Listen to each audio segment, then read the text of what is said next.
किसी भी विभाग की नींव की बात करनी हो तो अगर वो नींव मजबूत होती है तभी विभाग के जो वरिष्ठ अधिकारी होते हैं वो केंद्र सरकार को तलब करते हैं, रिपोर्ट देते हैं और कहते हैं जनाब विभाग का काम बहुत अच्छे से चल रहा है और श्रेय पूरा अधिकारियों को मिलता है। लेकिन उन डेली वेजेस का क्या, जो सुबह से लेकर शाम तक काम करते हैं, जो लॉकडाउन में भी काम करते हैं, लेकिन महज आप एक सर्टिफिकेट पहुंचा देते हैं उनके घरों में और तस्वीरें खिंचा लेते हैं और कहते हैं ये डेली वेजेस है, ये कर्मवीर है और ये लोग जो है पूरी तरह से यहाँ पर कर्मवीर का काम करें, क्योंकि प्रधानमंत्री नरेंद्र मोदी ने आपसे कहा होता है सम्मान कीजिएगा। सम्मान आपने किया लेकिन वेतन तो आपने दिया नहीं। तनवीर हुसैन मेरे साथ है, इतने सालों से संघर्ष कर रहे हैं और आज इतने आहत हैं कि तमाम डेली वेजेस के दिल पर चोट लगी और कह रहे हैं कि मैं इस्तीफा दे रहा हूं। उनसे जानने की कोशिश करेंगे आखिरकार किस तरह से ये एक बड़ा निर्णय इन्होंने लिया, क्योंकि ये एक ऐसे शख्स है जिन्होंने सरकारें हिलाने का भी मादा रखा है। प्रधानमंत्री नरेंद्र मोदी की रैली होती है, तनवीर हुसैन के साथ तमाम डेली वेजर्स को गिरफ्तार किया जाता है, तब मिलने नहीं दिया जाता है और आज हताश होकर बिल्कुल नौकरी से इस्तीफा दे रहे। तनवीर साहब, ऐसा क्या हो गया कि आज आप अपनी नौकरी छोड़ रहे हैं? रोजगार तो आपका भी था। देखिए मैम, किसी न किसी को सामने एक दिन आना था। आखिर कब तक इस जुल्म को हम सहते? पिछले 20, 25, 30 साल से यहाँ पे जो भी सरकारें जम्मू कश्मीर में रही, हमने हर एक उस नेता का दरवाजा खटखटाया, हमने हर एक उस पॉलिटिकल लीडर का, चाहे उसकी पॉलिटिकली बैकग्राउंड कुछ भी रही हो, हमने हर एक का दरवाजा खटखटाया। शायद यहाँ इंसाफ की किधर हमें वहां से नजर आए, लेकिन जब 370 यहाँ पे हटा, उसके बाद एक विश्वास जगा जम्मू कश्मीर के तमाम कैजुअल लेबर्स को या मध्यम वर्ग के जो लोग, मैं उनकी अब जनरल बात करूंगा, उनको कम से कम हमारे लिए जो है कुछ न कुछ अच्छा होगा। और मैं फर्स्ट ट्रेड यूनियन लीडर रहा जम्मू कश्मीर में। 370 टूटने के बाद मैंने 3000 बंदे का प्रोग्राम करके केंद्र से जो बीजेपी के प्रवक्ता थे उनको यहाँ पे इनवाइट किया और मैंने प्रोग्राम किया कि आज अब हम जो है वो आशा की किरण नजर आ रही है, हमें इंसाफ होगा।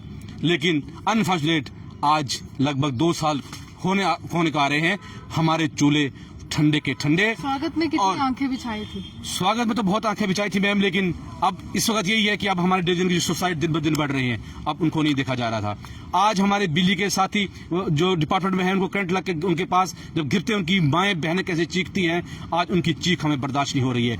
आज सुबह काल हमारे जो उन बच्चों की उनकी चीख फुकार जो हमारे पास आती है कि 1.5 साल 2 साल से हमारे साथियों की सैलरी बंद करके रखी है, 12 मुझे ऑर्डर लगाया है। मैं आपको बात करूं, कल मैं अनंतनाग से एक दौरा करके आया, एक डिवीजन फॉरेस्ट अनंतनाग है, उसके अंदर सिर्फ 26 दिन की सैलरी बना रहे हैं। कितना बड़ा जुल्म यहाँ पे जो हो रहा है। महीनों की सैलरी है, क्योंकि नेताओं की तो सैलरी की बात की जाए, पेंशन की बात की जाए, सब समय पर आती है। देखिए, अब उनको अपनी पेंशन पे कंसेशन करना पड़ेगा, क्योंकि जिस हिसाब से अब जम्मू कश्मीर का डेवलपमेंट फंड उतरने इसके ऊपर जा रहा है, अब उनको उसी पे कंसेशन करना पड़ेगा।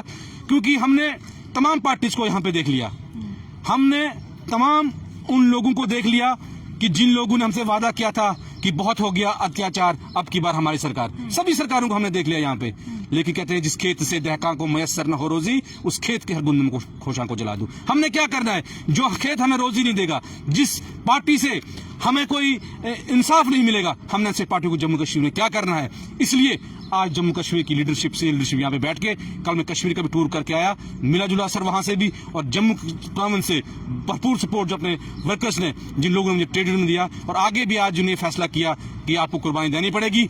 और मैंने आज जो अपना रिजर्वेशन जो लिख के जो दिया, और अभी इसको जो है चीफ मिनिस्टर जाके उम्मीदें थी उस समय, क्योंकि आपने सबसे पहले मुझे ही इंटरव्यू दिया था, आपने कहा था मैं देखना चाहता हूँ कि ये जो 14 नेता प्रधानमंत्री के अध्यक्षता में होने वाली बैठक में शामिल हो रहे हैं, हमारे कितने नेता आवाज उठाते हैं, कितने, चाहे वो कश्मीर के, क्योंकि आपके लिए ना तो जम्मू का नेता है ना तो कश्मीर का है, आप तो राजनीति के भेंट ही चढ़ते रहे, चाहे डीडीसी चुनाव हो, चाहे यहाँ पर MP चुनाव हो। तो कितनी उम्मीद थी उस समय आपको कि कोई नेता जम्मू का हो, कश्मीर का हो, आपके लिए आवाज बुलंद करेगा और उस प्रधानमंत्री तक वो बात पहुंचाएगा जो 130 करोड़ हिंदुस्तानी का नेतृत्व करते हैं? देखिए, बहुत बड़ी उम्मीद थी कि जम्मू कश्मीर को जब रिप्रेजेंट करने ये जा रहे थे लीडर, सबसे पहले तो इनने, आपने देखा होगा कि पहले क्या ड्रामेबाजी हुई कि हम दिल्ली से बात नहीं करेंगे। उसके बाद जब बात के लिए कहीं न कहीं तैयार हुआ और कहीं न कहीं बैच फिक्स था, बात करने के लिए तैयार हो गए। और उस जाने से पहले हमने हमारे तमाम लीडरशिप ने, चाहे वो डिस्ट्रिक्ट लीडरशिप हो या प्रोविंस लीडरशिप हो, हमने इनसे संपर्क किया और हमने हाथ जोड़कर रिक्वेस्ट की कि हमारी बात, जब प्रधानमंत्री जी एक बहुत बड़ा प्लेटफॉर्म है, और प्रधानमंत्री जी खाली वो भारतीय जनता पार्टी के प्रधानमंत्री नहीं है, वो हमारे, वो 130 करोड़ के जो जनता के प्रधानमंत्री और हमारे प्रधानमंत्री है। और हमें लगता है प्रधानमंत्री के पास ये आवाज पहुंची, आज हमें यहाँ पे रोड पे नहीं बैठना पड़ता। लेकिन वहां जब वो गए सिर्फ उन्हें चाय वहां जाके पी, अपने पावर को एंजॉय किया, और किसी ने कहा कि पाकिस्तान से बात करो, किसी ने कहा स्टेट हुड को रिस्टोर करो, और किसी ने अपने अपने पॉलिटिकल कैरियर को बचाने की बात की। लेकिन जम्मू कश्मीर का जो आम युवा है इस वक्त, आप खुद कवरेज करते हैं, वो BSF के एस्पिरेंट हो, वो यहाँ के होम गार्ड हो, एसपीएस हूँ, रैबरे खेल हूँ, और परसों आपने देखा होगा कि यहाँ के जो डेंटल डॉक्टर्स जो डिग्री करके अपनी डिग्री को साड़ा। तो कहीं न किसी को कुर्बानी तो उसमें देनी थी, किसी न किसी को सामने तो आना था। और जब जब जुल्म बढ़ा तब तक किसी न किसी को अल्लाह की तरफ से, भगवान की तरफ से। अध्यक्ष रविंद्र रैना ने आखिरी बार जब हमसे बात की थी, उन्होंने कहा था डेली वेजेस के मसले पर कि हमने इनको रिकॉर्ड में लाया है, पहले ये रिकॉर्ड में नहीं थे, 500 रुपए लेते थे, 6500 तक पहुंचाया। इसमें कितनी सच्चाई, और भाजपा का सच में कोई किरदार है, इसमें कोई रोल है? देखिए, इस वक्त मैं इस चीज पे ज्यादा टिप्पणी नहीं करूंगा कि उनने क्या किया क्या नहीं किया। वो अब आने वाला वक्त उस चीज का फैसला करेगा, किस रिकॉर्ड में हम उनको चढ़ाया, उन्होंने क्या दिया है, उसकी जनता। चलिए रिकॉर्ड की बात छोड़िए, आपके पास एक आंकड़ा होगा, वो ऐसे साथी जो हर प्रदर्शन में आपके साथ शामिल होते थे, लेकिन परिवार जब उनसे पूछता था, सवाल करता था कि आखिरकार क्या लेकर आए हो वापस, अपने बाप से पूछते थे, अपने पिता से पूछते थे, वो बिल्कुल हताश होते थे। आंकड़ा है कोई कि कितने डेली वेजेस ने अभी तक जान अपनी गंवा दी है सुसाइड के तौर पर? देखिए मैम, मैक्सिमम इस वक्त अगर मैं बात कहूँ, PHC की बात करूँ, लगभग 550-1000 के आसपास ये फिगर पहुंच रही है। इस तरह PDD के अंदर बात करें तो लगभग वहां भी इससे ज्यादा फिगर हो सकती है। और इतने लोग जो डिप्रेशन में आ चुके हैं, जो सुसाइड कर रहे हैं। हाँ, और दूसरा आप ये देखिए कि जिस साथी को 1.5 साल से सैलरी नहीं है, उसका घर चलता कैसे? मुझे इस चीज की समझ नहीं आ रही। ये नेता लोग ये क्यों नहीं समझते हैं?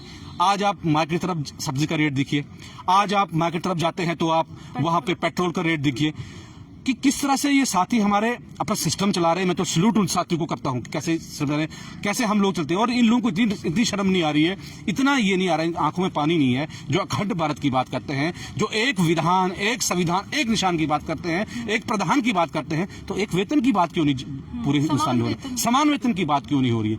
ये कहीं ना कहीं ये खोखले नारे जो राजनीति का रास्ता बहुत पथरीला है। तनवीर साहब, कैसे सफर ये तय करेंगे? देखिए मैम, हम जमीन से निकले हैं, हम उन पत्थरों में से निकले हैं, और तनवीर हुसैन वो है जो जम्मू की सड़कों पर भी रात को सोया है, जो 47 की डिग्री टेम्परेचर में प्रोटेस्ट किए हैं, जो यहाँ की जो सर्दी है उन टेम्परेचर में -0 डिग्री टेम्परेचर में मैं जम्मू कश्मीर के थानों में बंद रहा हूँ जम्मू कश्मीर के लिए। तो तनवीर हुसैन के लिए कोई पथरीली चीज नहीं है, क्योंकि हम जमीन से निकले हुए हैं, और आज भी हम जमीन में बैठे हैं। अगर तनवीर हुसैन इतना कोई बड़ा पॉलिटिशियन होता या कोई हमने हाईफाई दिखाना था, आज हमारी प्रेस कॉन्फ्रेंस यहाँ जमीन पे नहीं होती, आज हमारी प्रेस कॉन्फ्रेंस एशिया होटल या कहीं बड़े क्लब में होती। तनवीर हुसैन जब राजनीति में आएंगे, सिर्फ डेली वेजेस का मसला लेकर आएंगे, मुद्दों से भटकेंगे नहीं, उन राजनेताओं की तरह नहीं हो जाएंगे जो खोखले वादे करते हैं। क्योंकि सत्ता का खेल इतना भयंकर होता है जनाब, कि सत्ता जब किसी को मिलती है तो कुर्सी सब कुछ भुला देती है। बिल्कुल, आपने ये सही कहा कि कुर्सी सत्ता से नशा ये भुला देती है, लेकिन जो मुझे इन लोगों ने इज्जत मुझे को दी थी, तनवीर हुसैन कुछ भी नहीं था, और आज भी मैं कुछ नहीं हूँ। इन लोगों ने, इन कैजुअल लेबर्स ने, इन डेली वेजर्स ने, इन एसपीओज, इन होम गार्ड्स, सफाई कर्मचारी, या जितने भी, इन लोगों ने तनवीर हुसैन को एक पहचान दी है। और सबसे बड़ी बात है कि हमें भूख का एहसास है कि मेरे साथी को कौन सी, जब भूख लगती है कि एहसास क्या होता है। एक यहाँ का पॉलिटिशियन जो हमेशा एसी में रहा हो, जिससे हमेशा ऊंचे महलों में जाके पकवान खाए हों, उनको भूख का एहसास नहीं होगा। तनवीर हुसैन को अगर मैं ये नहीं कहता हूं, हो सकता है राजनीति किस साइड जाएगी, लेकिन मैं इतना विश्वास अपने डेलीवेजर्स को और जम्मू कश्मीर के यूथ और आम जनता को भी अब कहूंगा, क्योंकि अब ट्रेड यूनियन से हटके मैं सामने आ रहा हूँ, मैं राजनीति में आ रहा हूँ। मैं जम्मू कश्मीर के तमाम लोगों को ये एहसास दिलाना चाहता हूँ कि बिलाशक राजनीति में आगे हालात बदल सकते हैं, लेकिन तनवीर हुसैन किसी गरीब, किसी डेली वेजर, किसी कैजुअल लेबर, किसी भी साथी के जमीर का सौदा नहीं करेगा, न करेगा। और रात के 24 घंटे के लिए, ऐसे अगर दिन को हम किसी का फोन नहीं उठाते, लेकिन रात को 24 घंटे के लिए हम अपने डेली वेजर्स के लिए तैयार रहेंगे, जान उठाने के लिए तैयार रहेंगे। जो कुछ भी करना होगा हम तैयार रहेंगे, लेकिन इनको कभी भी आशंका नहीं रहनी चाहिए कि तनवीर हुसैन का शायद ये गैप हमसे खत्म हो जाएगा। नहीं, इस रिश्ते को हम खत्म नहीं, इसको हम और मजबूत करेंगे, और जम्मू कश्मीर के लोगों को भी हम एक नया ऑप्शन देंगे, उस तरीके से हम काम करेंगे। चलिए, साफ तौर पर सत्ता के नशे में मैं चूर नहीं होने वाला, बल्कि राजनीति मुझे एक नया आयाम देने वाली है।